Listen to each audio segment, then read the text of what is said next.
Department కు బ్రహ్మాండమైన అవార్డులు స్వచ్ఛ సర్వేక్షణలో మళ్ళా కూడా పోయిన సంవత్సరానికి సంబంధించిన అవార్డులన్నీ మొన్ననే కొత్త ప్రభుత్వం వచ్చినాక ఇచ్చినారు. అంటే ఈ రకంగా చెప్పుకుంటూ పోతే ఎన్నో విజయాలు ఉన్నాయి. నేను మిమ్మల్ని ప్రార్థించేది, మీతో కోరేది ఒకటే, ఈ సంవత్సరం మొత్తం ఎలక్షన్లు ఉన్నాయి. ఒక వినోద్ కుమార్ గారి ఎలక్షనే కాదు, వరుసగా ఆ తర్వాత మీ ఎలక్షన్లే ఉన్నాయి. వరుసగా దీంతో అయిపోగానే వినోదన్న ఎలక్షన్ అయిపోగానే పంచాయతీ ఎన్నిక ఉంటుంది, పంచాయతీ ఎన్నిక అయిపోగానే మున్సిపల్ ఎలక్షన్ ఉంటుంది, మధ్యలో సొసైటీ ఎలక్షన్ ఉంటుంది, జిల్లా పరిషత్ ఎలక్షన్ ఉంటుంది. నేను మీ అందరికి ఒకటే మాటిస్తా ఉన్నా, మీరు నా కోసం ఎంత కష్టపడ్డారో నాకు తెలుసు.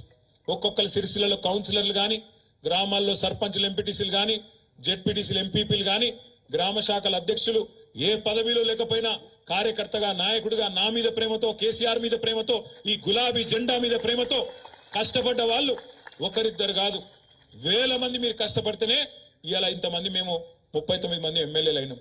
మాకు తెలుసు లక్షల మంది మీ కష్టం ఉంది, ఇలా 39 మందికి పదవులు వచ్చినాయంటే. అందుకే నేను మీకు ఇచ్చే మాట ఏంటంటే, రేపటి రోజున ఈ ఎన్నికల సంవత్సరంలో ఎన్నో ఎన్నికలు రాబోతున్నాయి కాబట్టి, నా ఎన్నిక అయిపోయినప్పటికీ రేపటి రోజున మీ ఎన్నికల్లో మీకంటే ఎక్కువ కష్టం నేను పడతా, మీకోసం నేను తిరుగుతా, అన్ని రకాలుగా మీకు అండగా నిలబడి మిమ్మల్ని గెలిపించుకుంటా అనే మాట కూడా నేను మీకు విజ్ఞప్తి చేస్తా ఉన్నా. ప్రజల్లో మనకేం కమ్మి లేదు, ప్రజల్లో మనకేం లోటు లేదు. అక్కడక్కడ చిన్నపాటి అలకలు అసంతృప్తులు ఉండొచ్చు, తాత్కాలికంగా అవతలోళ్ళు పాల పొంగులాగా చూపెట్టిన కొన్ని ఆశలకు ఆశ పడచ్చు. వీళ్ళు 2 సార్లు ఇచ్చినాం కదా, వాళ్ళకు ఒక్కసారి ఇస్తే ఏంది అనే ఒక ఆలోచన రావచ్చు. తప్పేం కాదు, అప్పుడప్పుడు జరుగుతాయి అట్లాంటివి.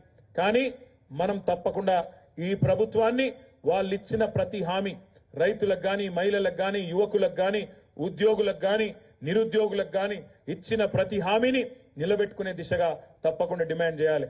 1,57,00,000 మంది ఆడబిడ్డలకు నెలకు 2,500 రూపాయల చొప్పున ఇచ్చి తీరాలే అని చెప్పి ప్రభుత్వాన్ని నిలదీయాలి. సంవత్సరానికి 5 లక్షల మందికి ఇండ్లు ఇస్తామన్నారు, ఇందిరమ్మ ఇండ్లు తప్పకుండా ఇచ్చేదాకా ఎంబడబడాలి. 4,000 నిరుద్యోగ భృతి ఇస్తామన్నారు, ఇచ్చేదాకా ఎంబడబడాలి. బీసీ సబ్ ప్లాన్ అన్నారు, పెట్టమని చెప్పి డిమాండ్ చేయాలి. మైనారిటీ సబ్ ప్లాన్ అన్నారు, పెట్టమని చెప్పి డిమాండ్ చేయాలి. వాళ్ళు ఇచ్చిన 420 హామీలు ఏ ఒక్కటి కూడా తప్పకుండా ఆ పుస్తకాన్ని పట్టుకొని మనం గల్లీ గల్లీలో చర్చ పెట్టాలి, ప్రజలను జాగరూకులను చేయాలి. అందుకే నేను మిమ్మల్ని అందరినీ కోరేది, ఏమీ నష్టం జరగలేదు. కొద్దిగా మనకు కూడా బ్రేక్ దొరికింది అనుకోండి, కార్ సర్వీసింగ్ చేసుకుందాం, మళ్ళా రోడ్ ఎక్కుదాం, మళ్ళా తొక్కుడు దొక్కితే 100 స్పీడ్ తోని మళ్ళా తప్పకుండా అధికారంలోకి తీసుకొచ్చే నాయకత్వం, శక్తి, సత్తా మీకుంది, మనకుంది. మనం ఏం కూడా బేజారు కావాల్సిన అవసరం లేదు. ఇవాళ పార్లమెంట్ ఎన్నికల్లో ఒక్క మాట మీరు ఆలోచన చేయండి.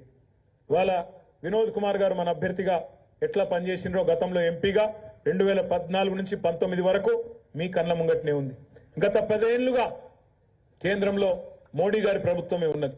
ఈ 10 ఏళ్లలో 2 ఎంపీలుగా పనిచేసినారు మన కరీంనగర్ నియోజకవర్గానికి. మొదటి 5 ఏళ్లు వినోద్ కుమార్ గారు 2014 నుంచి 19 దాకా పనిచేసినారు. 19 నుంచి 24 వరకు మన ఎంపీ బండి సంజయ్ గారు పనిచేసినారు.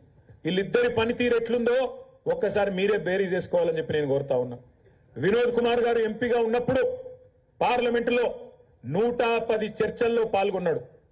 550 ప్రశ్నలు మన తెలంగాణ తరపున, మన కరీంనగర్ తరపున, మనందరి తరపున గొంతు విప్పి బలంగా అక్కడ కేంద్ర ప్రభుత్వాన్ని ప్రశ్నించిండు. 10 ప్రైవేట్ మెంబర్ బిల్లులు పెట్టిండు వినోద్ కుమార్ గారు. మరి అదే బండి సంజయ్ గారు, ఆయన 5 ఏళ్లలో ఎంపీగా ఒక్క పార్లమెంట్ చర్చలో పాల్గొనలేదు. వినోద్ అన్న 550 ప్రశ్నలు అడిగితే ఆయన 50 ప్రశ్నలు అడిగిండు. వినోద్ అన్న 10 ప్రైవేట్ మెంబర్ బిల్లులు పెడితే ఆయన పెట్టింది గుండు 0. అసలు బండి సంజయ్ కుమార్ గారు కనీసం ఇంతవరకు ముఖం చూపెట్టని గ్రామాలు కాదు, మండలాలు కూడా ఎన్నో ఉన్నాయి. చాలా మండలాలకు కూడా కనీసం రాలే. వీర్నపల్లికి వచ్చిండో లేదో నాకు తెలియదు, గంభీరాపేటకు వచ్చిండా డౌటే. ఎక్కడ కూడా మొత్తం కరీంనగర్ పార్లమెంట్ ఎక్కడ కూడా పోలే. పోగా నేను ఇంకొక మాట కూడా మిమ్మల్ని అడుగుతున్నా, ఏమన్నా ఒక్క మంచి పని చేసిండా మన పార్లమెంట్ నియోజకవర్గానికి? కనీసం ప్రజలకు పనికొచ్చే ఒక్క మంచి పని, ఒక గుడి తెచ్చిండా కొత్తగా, లేదా ఉన్న గుడికి పైసలు తెచ్చిండా?